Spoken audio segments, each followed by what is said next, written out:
Welcome to presentation on PSU Bank privatization. We have already uploaded 4 presentation on this subject, but जो पहला presentation था वो अंग्रेजी में था और उसमें पहला होने की वजह से कुछ सुधार की भी आवश्यकता थी और आवाज़ में भी उसमें थोड़ी समस्या थी। उसके फीडबैक हमको मिले, उसके हिसाब से उस प्रेजेंटेशन को थोड़ा सा रिफर्बिश करके हिंदी में जो ज़्यादा से ज़्यादा लोग आसानी से समझते हैं पढ़ने के लिए अंग्रेजी में है उपलब्ध और नरेशन जो है हिंदी में इसको बनाया गया। तो अभी स्थिति यही है कि प्राइवेट सेक्टर बैंक जैसा आज बाजार में देखा गया उनमें काफ़ी इंटरेस्ट ख़त्म हो रहा है और पीएसयू बैंक में इंटरेस्ट वापस लौट रहा है। Standard disclaimer, stock market investment are subject to market risk, consult your financial adviser before committing any money. तो 12 पीएसयू बैंक बचे हुए हैं अभी रिसेंट कंसोलिडेशन के बाद। सबसे पहले कंसोलिडेशन एसबीआई में हुआ, उसके बाद बैंक ऑफ बड़ौदा में हुआ, उसके बाद अभी 1 अप्रैल से जो लागू हुआ है वो Punjab national bank, Canara bank, union bank और इंडियन बैंक में हुआ। बैंक ऑफ इंडिया बड़ी थी मगर उसमें कंसोलिडेशन का पार्ट नहीं था। सरकार को शायद ये पहले से ही कुछ सोच के रखा था। बैंक ऑफ इंडिया अच्छी बैंक है जिसको कंसोलिडेशन की प्रोसेस से अलग रख के कुछ और विचार में उनके चल रहा था। तो अभी कुछ वीडियो यूट्यूब में घूम रहे हैं जिनमें बोला जा रहा है कि जो बैंक प्राइवेटाइजेशन ये खाली एक हवा है, सरकार द्वारा टीआरपी बनाने के एक जरिया है, कुछ है नहीं इसमें। ये सब ऐसे ही चलता रहता है, कोई कुछ भी बोलता रहता है, चैनल कुछ बोल रही हैं। तो सरकार क्या है, सरकार जब अगर सरकार का एक अंग है जो फाइनेंस मिनिस्ट्री का पार्ट है, दीपम के सेक्रेटरी जो department of investment and public asset management के सेक्रेटरी तुहिन कांता पांडे अगर कोई स्टेटमेंट दे रहे हैं, फिक्की में दे रहे हैं पूरी पब्लिक के सामने, तो उसको अगर ऑथेंटिक नहीं मानते तो क्या मानेंगे। तो उसमें इनका स्टेटमेंट है कि not more than 4 PSU in each strategic sector will likely to apply banking space also. सरकार काफी दिनों से ये बात कहती आ रही है कि स्ट्रेटेजिक सेक्टर में 1 या 2 कंपनी रखेंगे और अधिक से अधिक 4 कंपनी रखेंगे, मगर अभी तक इस स्ट्रेटेजिक सेक्टर में बैंकिंग के बारे में सरकार का कोई बयान नहीं था। ये पहली बार ऐसा आया कि इन्होंने यह वो चीज़ बैंकिंग सेक्टर में, क्योंकि अभी भी 12 बैंक पीएसयू गवर्नमेंट से ओन्ड है, तो उसमें भी बैंक को भी उसमें शामिल किया जाएगा स्ट्रेटेजिक सेक्टर में, और उसमें भी वो लागू होगा कि 4 से बैंक से ज़्यादा रहेंगे नहीं। फिर इनका एक और स्टेटमेंट जो फाइनेंशियल एक्सप्रेस में पब्लिश हुआ है वो ये कहते हैं कि we are very closely working with the department of finance service and I think general framework will be same as the finance minister announce, it is in the works and it will be out soon. इसके अलावा जो दूसरा है, Republic TV में और भी दूसरे कई न्यूज़पेपर्स, मीडिया, टीवी चैनल्स में आया था, उसमें ये था कि 12 बैंक से 4 बैंक हो जाएंगी और उसके बाद पहले चरण में नीति आयोग ने एक प्रेजेंटेशन किया है जिसमें पहले चरण में 3 पीएसयू बैंकों को प्रेजेंटेशन में इन्होंने बोला है, पीएमओ को और फाइनेंस मिनिस्ट्री को। तो वो 3 बैंक जो हैं Punjab and Sind bank, UCO bank और बैंक ऑफ महाराष्ट्र है। और इसके पहले जो बाकी की जो 3 बची हुई हैं वो Indian overseas bank, central bank of India और बैंक ऑफ इंडिया। जैसी खबर 22 जुलाई को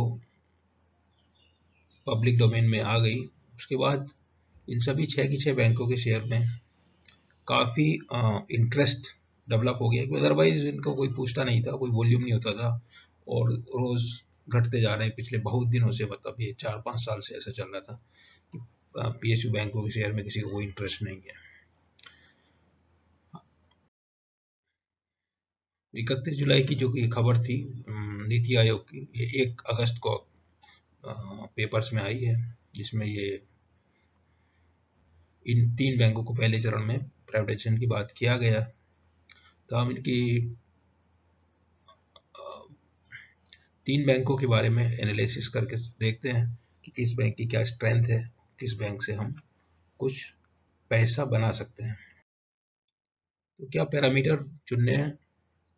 बहुत सारे हैं। अभी इसमें आप अलग अलग एनालिस्ट अलग अलग पैरामीटर पे बहुत ज़्यादा तवज्जो देता है, किसी पे नहीं देता। तो जैसे कि शेयर प्राइस है, मार्केट कैप है, 52 week high low, historical means पहले कितना हाईएस्ट गया है, बुक वैल्यू कितना है, प्राइस टू बुक कितना है, ईपीएस कितना है, प्राइस अर्निंग क्या है। अभी जब तक ये लॉस डिक्लेयर करी तो प्राइस अर्निंग का कुछ मतलब नहीं रहता है।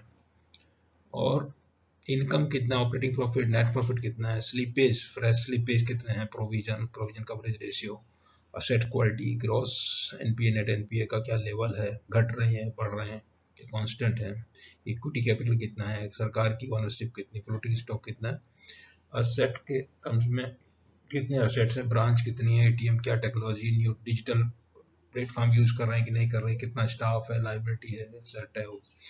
तो इस तरह के बहुत सारे पैरामीटर हैं, अपनी अपनी सुविधा के अनुसार लोग जिनका प्रयोग करते हैं। तो हम मोटा मोटी कुछ मेन पैरामीटर्स पे कंसंट्रेट किया है। वो उसमें इनकम है और operating profit, provisions, net profit, gross NPA, net NPA. तो ग्रॉस एनपीए मोटा मोटी सभी बैंकों के बहुत ज़्यादा हैं।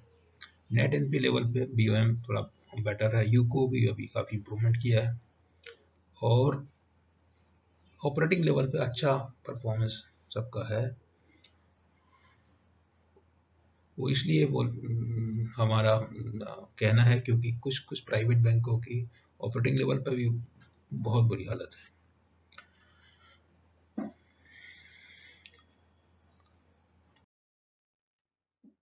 असेट देख लीजिए, ब्रांच देख लीजिए, स्टाफ देख लीजिए, इक्विटी देख लीजिए, और कैपिटल एजुकेसी। कैपिटल एजुकेसी सरकार ने बीच बीच में इनमें कैपिटल इन्फ्यूजन किया, जिसका नतीजा ये हुआ कि इसमें सरकार की हिस्सेदारी इतनी बढ़ गई। तो पंजाब एंड सिंध में 83% है, बैंक ऑफ महाराष्ट्र में 92.5, यूको में 94.5। तो फ्लोटिंग स्टॉक बहुत कम बचा है, उसके बावजूद शेयर गिरते जा रहे थे। अभी देखते हैं आगे कैसा इनका प्राइस मूवमेंट होता है। तो पंजाब एंड सिंध बैंक की 623 ब्रांच हैं पंजाब के अंदर, और बाकी प्राइमरीली नॉर्थ इंडिया में इसका बहुत अच्छा नेटवर्क है। और अभी परफॉर्मेंस के बारे में कुछ उतना अभी नहीं है, इसका अच्छा नहीं है, फर्स्ट क्वार्टर रिजल्ट आए नहीं है। बैंक ऑफ महाराष्ट्र की जो पूना बेस्ड है, इसके महाराष्ट्र में बहुत सबसे ज़्यादा पीएसयू बैंक की ब्रांच महाराष्ट्र में इसकी है। यूको बैंक ने बहुत अच्छा परफॉर्मेंस डिक्लेयर किया, पीसीए आरबीआई के पीसीए फ्रेमवर्क में थी है, उसके बावजूद बहुत अच्छा भी हो सकता, बाहर आ जाएगी। तो वैल्यू कहाँ मिलेगी आपको? मार्केट कैप अभी देखिए 950 करोड़ पंजाब एंड सिंध बैंक का है, कितने असेट है हमने अभी देखा। शेयर प्राइस तो रिफ्लेक्ट हो जाता मार्केट कैप में, प्रॉब्लम नहीं है। तो बैंक ऑफ महाराष्ट्र है, यूको बैंक है, उनका भी जो जिस हिसाब से असेट्स हैं, जिस हिसाब से उनका नेटवर्क है, ब्रांच है, और उस हिसाब से मार्केट कैप बहुत कम है।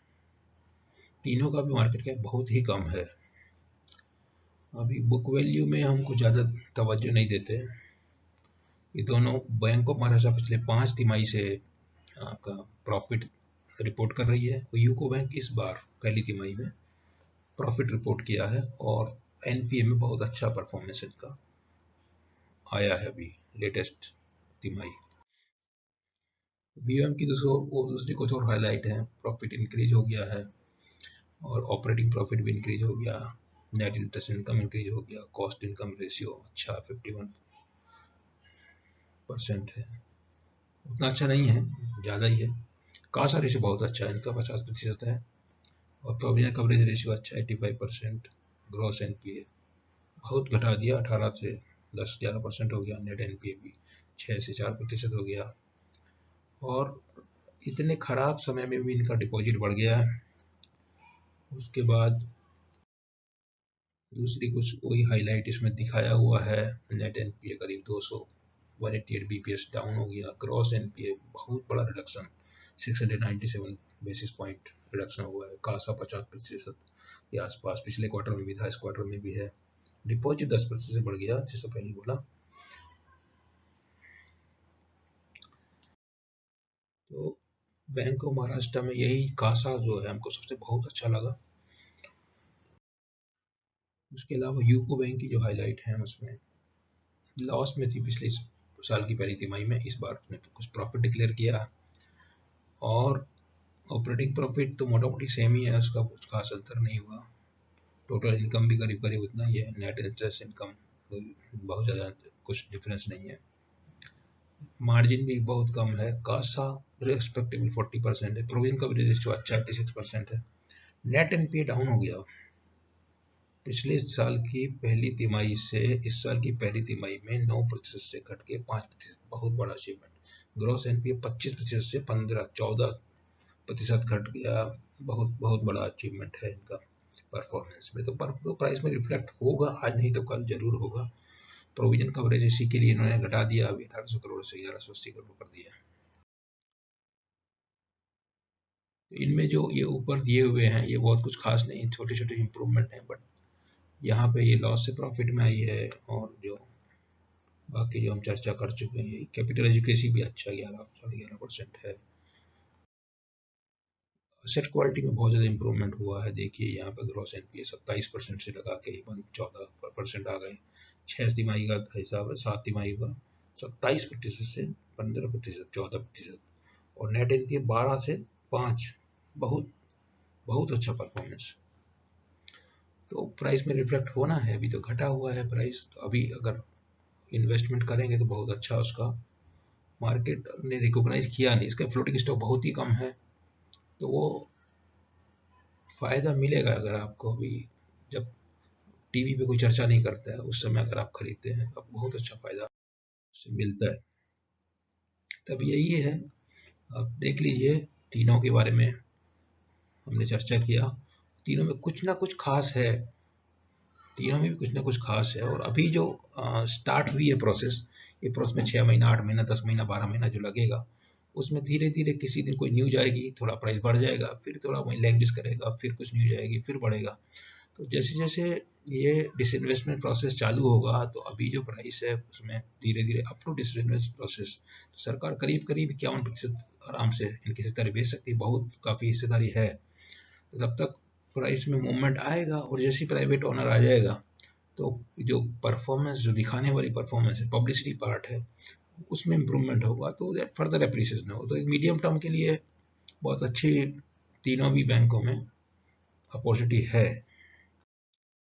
अभी वीडियो हमने डाला था और जो न्यूज़ थी, न्यूज़ एक्चुअली 1 अगस्त की थी, तो उसको 1 अगस्त के बाद आज 3 तो मार्केट खुला नहीं था, अभी 3 अगस्त को पहली बार मार्केट खुला था। तो देखते हैं सभी बैंकों, पीएसयू बैंकों का छोड़कर निफ्टी बैंक में सभी प्राइवेट सेक्टर बैंक सभी माइनस में। और बैंक ऑफ महाराष्ट्र देख लीजिए वो माइनस में दिख रहा है, मगर वीकली इसमें अच्छा इंप्रूवमेंट दिखा। यूको बैंक देख लीजिए, अच्छा उसमें इंप्रूवमेंट दिख रहा है आज का। और पंजाब एंड सिंध बैंक में भी बहुत अच्छा इंप्रूवमेंट, इसमें वॉल्यूम बहुत कम है, छोटी इक्विटी है और उसमें फ्लोटिंग स्टॉक बहुत ही कम है। तो ये सब है। अभी आप देखिए, इन्वेस्टमेंट कीजिए। Best of luck, thank you.